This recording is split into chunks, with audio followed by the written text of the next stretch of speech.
Tay's Kitchen. We are sticking to hearty foods for this time of year. Today's going to be chicken corn chowder. It's a perfect way to warm up on a cold day. Let's go ahead and get our corn going. Now, this recipe does call for using the cob to make your stock. If you don't have the time to wait for that, you can use canned corn. Now that will call for about 5 cans of canned corn. You would use all the corn as well as all of the water from the corn. Otherwise, you want to use 8 small cobs of corn. If you do want to use all 8 of these, just put them into your pot. And see, this is not a very large pot. So you do want all 8 of these in here. And this is gonna call for 6 cups of water. Boiling the corn on a high heat. Once it's at a rolling boil, turn it down to a medium-high heat. After the medium-high heat for a while, we're just gonna leave it for about 30 minutes. After the 30 minutes, we'll go ahead and take that off. But while that's boiling, we're gonna go ahead and start getting our potatoes. Don't need them to be very big, just because the star of this dish is the chicken and the corn. So we don't want them to be really big at all. So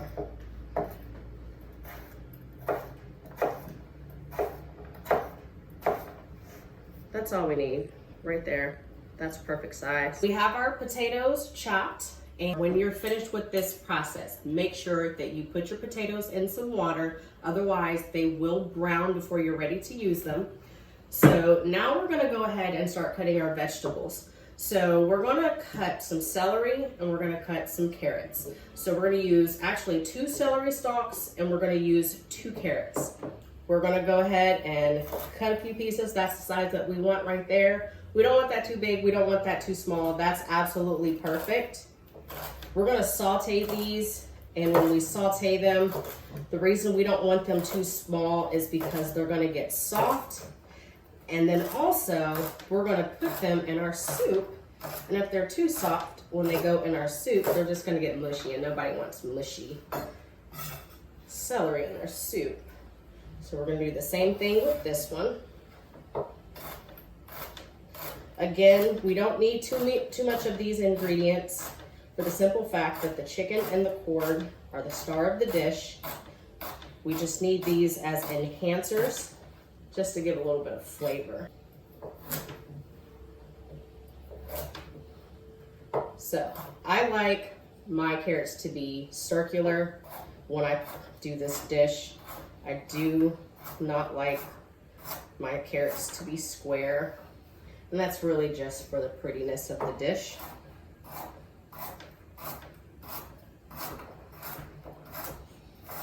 That's just the size that you need right there. That's perfect. Let's go ahead and get the rest of these cut up. Okay, so we have our celery and our carrots done. Half of a medium-sized onion is what we're gonna do next. We're gonna go ahead and dice this. If I can get this off, go ahead and, if that's the tricky thing with the peel of the onion, sometimes it can be tricky to come off of there.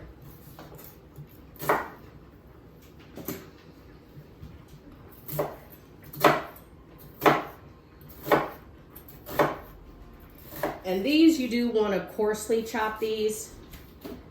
Again, we don't want them too small. If they're too small, they're going to dissolve. We don't want to do too small. Just coarsely chop these.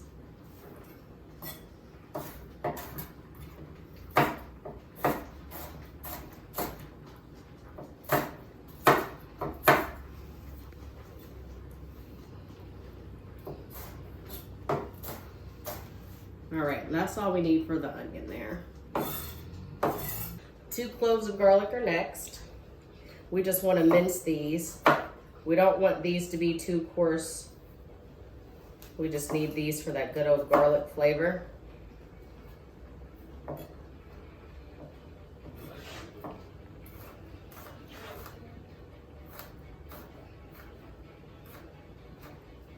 This is gonna make everything smell so good.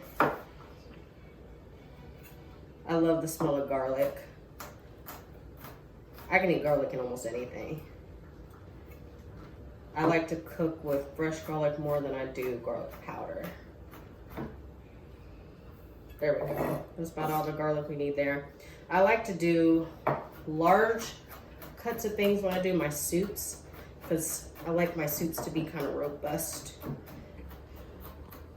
All right, so that's all we need for the vegetables. So our corn is actually done. So before we start sauteing our vegetables, we want to go ahead and get the corn out of here. We don't want it to sit in here too long because it needs to actually cool off. Because once it cools off, we need to get it cut off of the cob. And then once the corn is cut off of the cob, we are going to actually put the cob back into the water, and then we'll add some chicken stock in there, and we'll let that cook a little bit more. Set this to the side here, and we'll go ahead and let that cool off. So now we're going to go ahead and we're going to saute our vegetables, and we're only going to saute these until they just get soft. So I'm going to just put a little bit of oil in here, just a tad more. Let that get kind of hot. Okay, so now that that's hot, we're going to go ahead and put our vegetables in here. We want to make sure all those get in there. We want to just saute those around in here. Let's put just a little bit of salt. A little bit of pepper in here.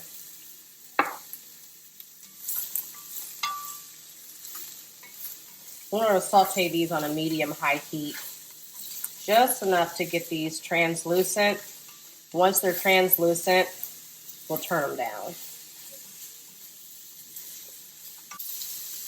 Okay, so now that these have cooked for a little while, until you can see that color, how the celery becomes bright green, we're going to go ahead and turn this down, and we'll add in our onions here.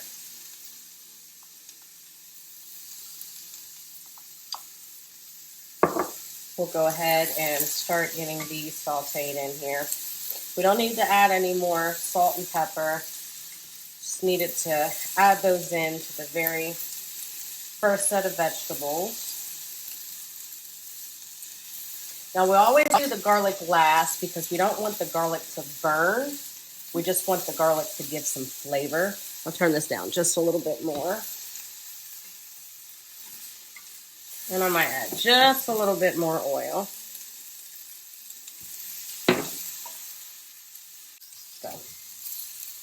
Okay, so now that we've got these cooked down just a bit, we're going to go ahead and add our garlic in. So this is just to give a little bit of flavor. This smells amazing. I cannot wait to add this in and put everything together. It's going to be so wonderful. Okay, so that is all we need. That's perfect. It doesn't need to be cooked any more than that. We do not want this to cook too much. It will get very mushy, and you want some texture to your soup.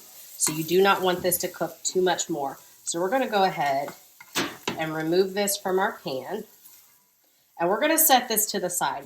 All right, so our corn has cooled off. We are actually going to go ahead and cut this corn off of the cob. We're going to put this cob back in here, and we're actually going to use 1.5 cups of chicken stock. Add back in here. We're going to keep boiling these cobs. We want to get all that good flavor. After all, this is chicken corn chowder, so we want to get that good flavor from here. So we want to simply just cut that corn down. See how simple that is? It's very, very easy. Cut that right down. And yes, this is the corn that goes into our chowder. Simply just cut that down. Every side there. Get all the corn off of there, and you stick that cob right back in there. Do all of your corn this way and put all of that in there. All right. So we have all the corn cut off. So we are going to go ahead and get this put to the side. Yes, this is a lot of corn, but you want a lot of corn. It just makes this chowder all the more better. I cannot wait to dig into this stuff. So, your chicken stock, you're gonna pour into here. After we get all of our corn chopped off, we've already got our chicken stock in. We're gonna go ahead and put our potatoes in here. This is the point where we're gonna actually start cooking our potatoes so that they get in there. While the corn on the cob is cooking, we want our potatoes cooking. So the starch in the potatoes are actually what's going to help thicken up this soup or chowder. More than a chowder than it is a soup, because we're actually going to be adding heavy cream and half in this, so it's really not going to be much of a soup. But let's go ahead and get that in there.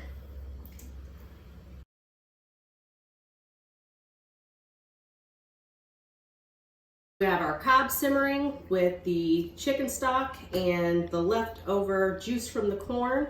We've sauteed our vegetables. Next is a meat portion that I personally love to put in my chicken corn chowder.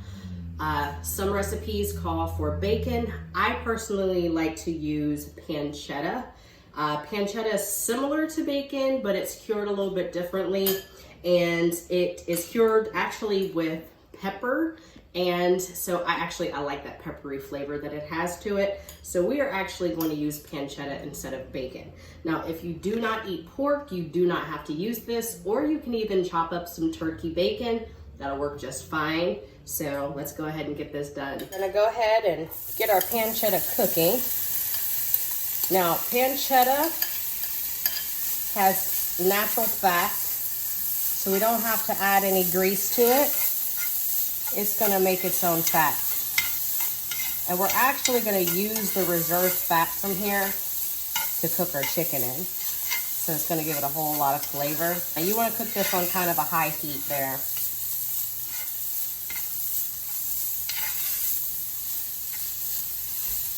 So we're just gonna let that set for a second so that can get nice and brown. So this is done. I'm gonna go ahead and get this scraped out because we are going to use the reserves in here to cook our chicken.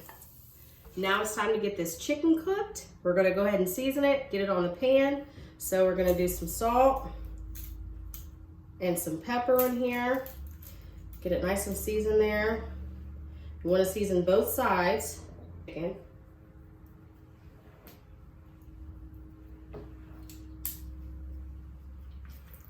Now with the chicken breasts, when I buy my chicken breasts, they're usually really, really thick. So I cut mine in half. So this is actually 1.5 for the chicken. So for the serving size for this chicken corn chowder, you only need 1.5 of a chicken breast. You do not need very much here.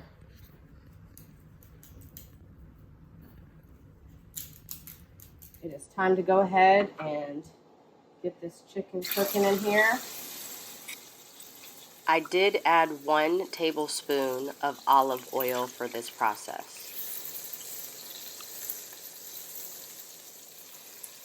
All right, so we'll go ahead and let that cook till it's done.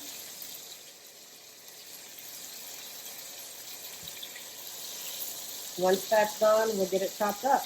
So while our chicken is cooking, we can go ahead and start finishing getting our chowder together.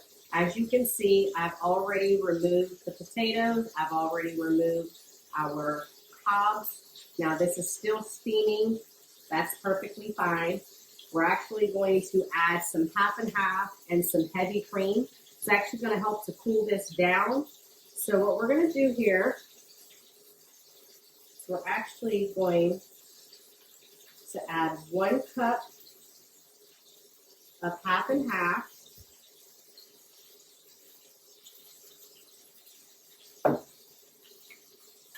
And then we're going to add 3/4 cup of heavy cream.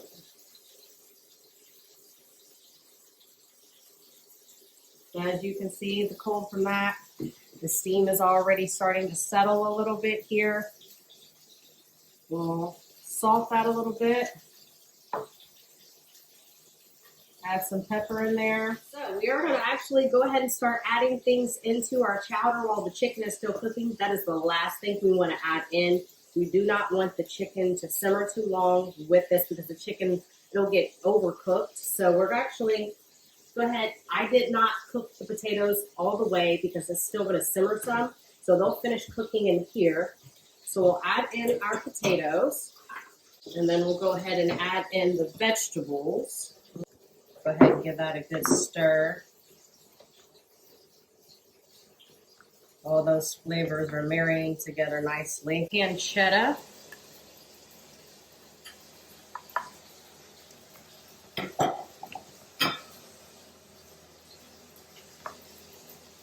Then we want to go ahead and start getting some of this corn in here.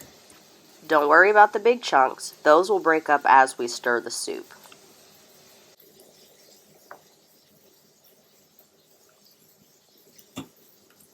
And that heavy cream and that half and half we put in here will help to thicken this up. And then as the potatoes cook some more, it'll also thicken up. Don't forget, the potatoes cooked in here already, so there's still some starch already in here. So these potatoes helped with the thickening as a thickening agent in here. So we can add some more corn. I like a lot of corn in mine.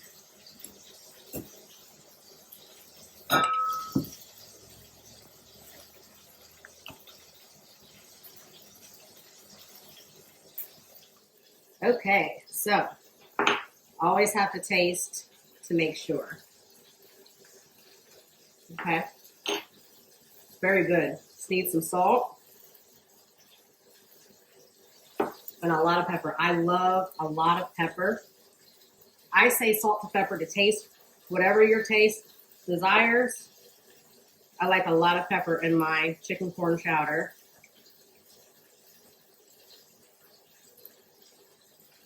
There we go. Just a little bit more chicken broth in there. And we're going to add some more cream in here.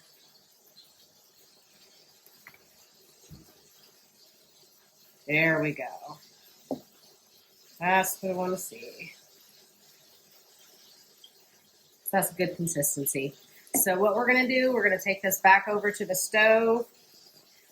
We're going to let this come to a boil. After this comes to a boil, we're going to let it boil for about 5 minutes. Then we're going to cover it. And we're going to let that simmer. We're going to let this simmer for about 25 minutes. All right. It has rested. So we're going to go ahead and get this cut. Now, we're going to dice this to go into the chicken corn chowder. We don't want these cut too big either. So that's a perfect dice. That's about the perfect size there. They don't need to be any bigger than that. All right, so chicken is all diced up. Go ahead and put that in there. Get that stirred up really good. We gotta be careful because it fills to the top. That looks amazing. You guys know I love smells of food, so it smells amazing. I cannot wait to dig in. Chicken corn chowder is done. It looks amazing. It smells amazing. One last step. I like green onion to garnish. So we're just going to garnish with a little bit of that. I like the light onion part. I like to go with the dark onion part. The darker part of the onion just makes it look so pretty. So give it a nice garnish and be all ready. I can't wait to dig in. This is my chicken corn chowder. I hope you all enjoy this recipe today. I really do. Please like and subscribe. And if you enjoyed this recipe today, if you enjoyed my recipe last week, please hit the notification bell so you always know what I have coming next to bring. I have something special coming for you. Holiday treat, red velvet cake. Tune in.